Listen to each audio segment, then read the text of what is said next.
Josh, Aaron, thank you so much for the time to chat with you. I really appreciate it. Um, I have to ask before we get started, are you okay? Please just sort of tap the screen or put an emoji if somebody. No, I'm kidding. Never been better. We've been to Yeah, the other side and we've come back. I Bearing know. that is DICKS the musical. We're It is unwell. absolutely insane and so funny. Thank Uh, you. honestly, how did this come to be? This is such a wild and unbelievable story. How did it develop? We were doing it at the Upward Citizens Brigade Theater in New York as a 30-minute sketch show. It keeps getting called off Broadway, but that is wildly inaccurate. It is not an off-Broadway show. It was a sketch show we did for free. In fact, we lost money doing it. And then a producer from Churnin Entertainment came to see it, and she was asking if we would want to develop it as a movie, and we did that classic Hollywood thing where you're like, yeah, of course, even though we had absolutely no plans for it to do that. We kind of were faking it till we make it, and all the way to the big screen, baby. We were like, funny story. It's based on a movie, actually. So that makes a lot of sense. Yeah. But yes, then Fox paid us to write a script and then read it and we're like, well, we can't make this. We were like, Yeah. totally, we agree. And then A24 found it and they were probably a more logical home for a run-of-the-mill 4-quadrant film such as this, as you've noted, Steve. We must give our props to Corey Adelson, who Churnin Entertainment, because this movie should have died every single step of the way, but she is quite the little bulldog, and she kept it alive. I mean, when Fox passed, we were like, oh, it died, whatever. But she was like, we're going to find it. And, so we're very grateful to her and her doggedness. See, you know what? And this seems maybe a strange thing to do or a way to describe the film, but it felt like a labor of love. It felt like something that for the two of you was like, we want to make the most bonkers thing, but we want to do this. This is something that's coming out of our heart. And it's just so funny. Thank you. It's true, and then we were just so lucky that because forever we were like, no one will ever want to make this crazy idea we have, and then someone like Larry Charles is like, I like it too, and then Nathan Lane and Mullally and all these people are like, I like it too, and then you hire these incredible like DPs, and so at every stage it felt like the coven kept growing of people who were like, I think this crazy bonkers movie is fun. Well, the pedigree of cast for this film is bonkers, and that's just the two of us. I mean, I'd love to talk about some of the other actors, but yeah, our resumes are rather deep. Astounding. I know. Well, how did they get you, for example? No, well, we knew the writers. That's right. Nepo babies. The name that actually stuck out to me the most, and you have an incredible cast, though, is Larry Charles. Yeah. I mean, he has been on so many, just been involved in everything from Seinfeld to Borat to the list goes on and on. How did Larry Charles get involved in this? I think Chernin and A24 sent him the script. We were looking for a director, and he instantly got it. And we loved him and we were excited to meet with him, but they're like, Larry Charles is interested. We'd never met him. So we're like, oh, I don't know. Will he get it? And then the first meeting we had, it was just, we call it the brain trust.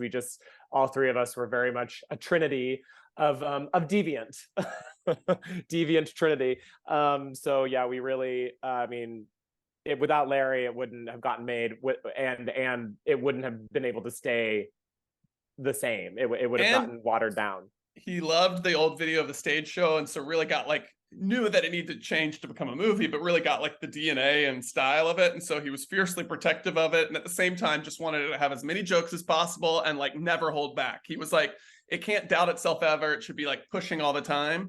And yet also, we made this movie in 20 days for $10 and a sandwich. We had to shoot it really cheap because it's a crazy film. Yeah. So I think part of that out of necessity meant he was like, it wants to feel handheld and there should be sets, but they're sets, and it does sort of invite the audience in and make them feel like they're a part of it. But he was also correctly noting how much all the grand old musicals of the MGM era were that you'd paint a backdrop and let Gene Kelly just sell it in front of you. So I feel like he really got a vision for how to make a movie like this now, and also how it is connected to some of the great movie musicals of the past. So yeah, we love Larry. Larry's our daddy. Yeah. Well, I have to ask, was it out of the brain trust that the sewer boys developed, or do you have some? Yeah. Are Yeah, there some off we've screen I can't see? they're definitely, yeah. Blink twice if you need help. No, the sewer boys were mentioned as a throwaway joke in the sketch show, but like we said, we had zero budget, so we couldn't actualize them. But when we wrote the screenplay, we wanted to physicalize them, and then they were just so fun. They just this script had 10 million drafts, but it always ended with like an act 3, like let's go save the sewer boys, like big sewer boy rescue.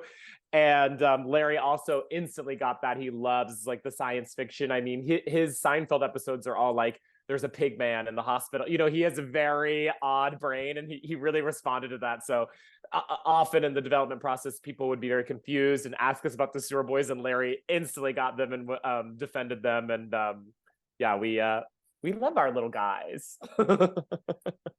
You know, actually, one of my favorite moments in the film is during the credits, and it's when they have to Nathan has to feed Nathan them. has to feed them. And honestly, because that moment resonates so loudly as an audience, it actually made me happy that he was struggling with it. Oh, he had a lot to say about that. As he said in press, he was like, I read this script and I thought it was so hysterical and original, but I didn't know if I should be the one to spit the ham. And now it's going to be, in his in memoriam in the Oscars. It's going to be That's it. It's this film is wild in so many ways. We've joked about that. We've laughed about that. I was wondering for you, and I know Larry, like I said, Larry's been involved in Borat and in these major things. In those conversations with the three of you, you mentioned that Larry said it should never doubt itself, but go forward. I was wondering for you, like, what are boundaries to comedy, or are there any? Because it feels like with this particular film, anytime you come, okay, well, this is sort of the realm it's in. It pushes to the next one and whatnot. It just seems like it wants to keep breaking down doors. Well, I think so much of the joy of comedy for us is surprising people.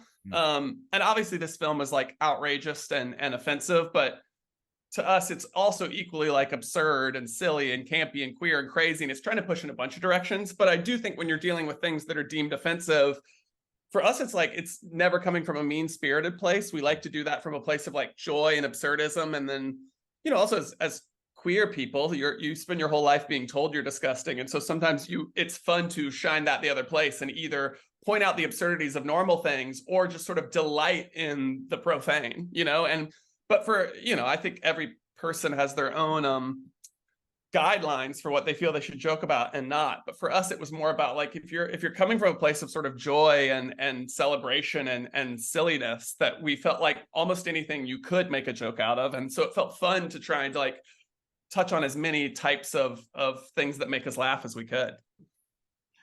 It's funny you say coming out of that spirit of joy, because there definitely is a lot of bounce to this film, 100%. And you talk about shining the spotlight the other way. There's even these comments about, well, normal sex is pretty disgusting and all this stuff. And it's like, okay. So we've always, and again, sorry, you go. No, it's just like, what you do is gross. It's like, well, what you do is gross. It's just like we've deemed it appropriate and beautiful. It's like, okay, well, it's all disgusting. Like, I know. Even a beautiful romantic kiss is foul. You're knocking your tongues around in each other's mouths. Like, this is disgusting. It's foul. And it's funny because obviously in the context of these interviews, sometimes we're talking about this of like, what did you want to say with this joke, or what did you mean by it? And they're like, you start to talk about it, but the truth is everything we did in this movie, our only concern was like, it's funny. Yeah. Sometimes I think there are, of course, like subtextual things that feel like they're satirical or political or making a point, but to us, it's always the headline is just like, is it funny to us? Yeah, I would never do like there's a term now called clapter, where people are just sort of a stand-up or whoever is just saying something and there's no joke, but it's just a political point or whatever, and gets the audience to clap. And we are like so anti that in our humor. At least it's like, if you're making a political point, it better be funny. Like, it's not about like, I don't need to just be like, you're my tribe and here's like, let me like mirror back your beliefs to you. It's like, I'm making jokes, baby. Yeah. So a lot of those were just like fun, sandboxes to play in, really. But I do agree. It makes for a better interview when we sort of talk about it. But usually the answer when people are like, what were you going for with this joke? It's like, it made me laugh. Next question. Humor. That's funny that you say that, because like there were, even looking at my own questions as I'm preparing, I'm sort of like, okay, like, because there's parts of this film that talks about satirizing the alpha male or satirizing Yeah. relationships, and they pop up, and I'm like, okay, so the film's making a point here, but the film really feels like, it's just trying to laugh at the world. Yes, Absolutely. And definitely. at big important things, and also as like silly, small, stupid stuff. Like it really is just to us about like trying to like make as many different types of jokes as possible. So I Like, fully agree with you. We're definitely making fun of alpha males, but we weren't like, when we sat down to write this, it's like, what's the fun way to satirize the alpha male? It was just like, we found this plot and then that was very fun. So and you're just sort of like, okay, if this is true, what else is true? But like, yeah, there's a whole bit about Megan Mullally just pointing at a wall and Josh can't find it. Like, that's not, there's no like bold political point there. It's just funny, so like that, like, we love all kinds of jokes, and some of them have a sharp point, and some of them are like, this is funny, they can't get on the same page. And even the sharp pointed ones, like when we're again bravely playing straight men. So many straight men have won awards for playing gays, so we wanted to bravely play straight. I've said before, our acting style is more Hanna-Barbera than Stanislavski. We're sort of more or less being drag queens pretending to be straight guys. So it's pretty big, broad, cartoony stuff at the end of the day. But yeah, we agree with you. It is like, I think we do hope it's just like, let's try to laugh at a bunch of shit, Yeah, and it sticks. It's funny, you talk about pointing at the wall. My immediate thought is the moment where you two realize you live next door to each other. Oh yeah.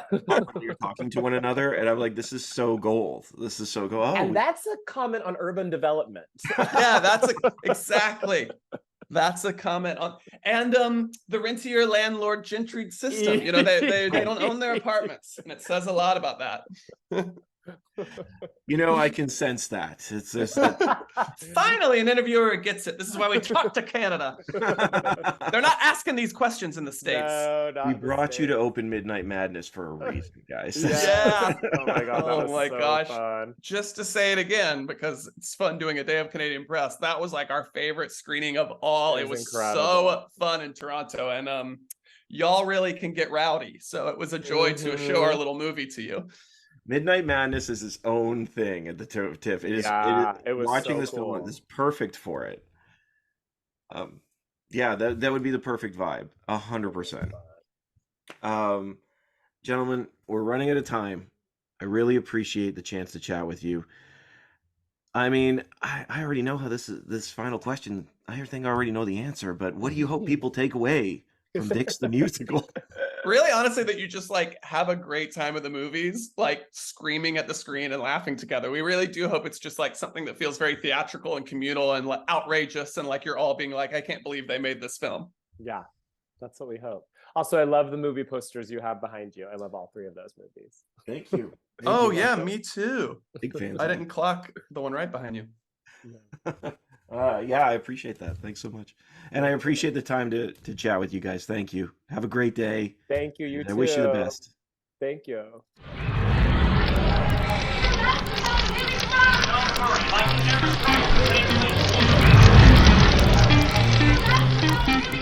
Like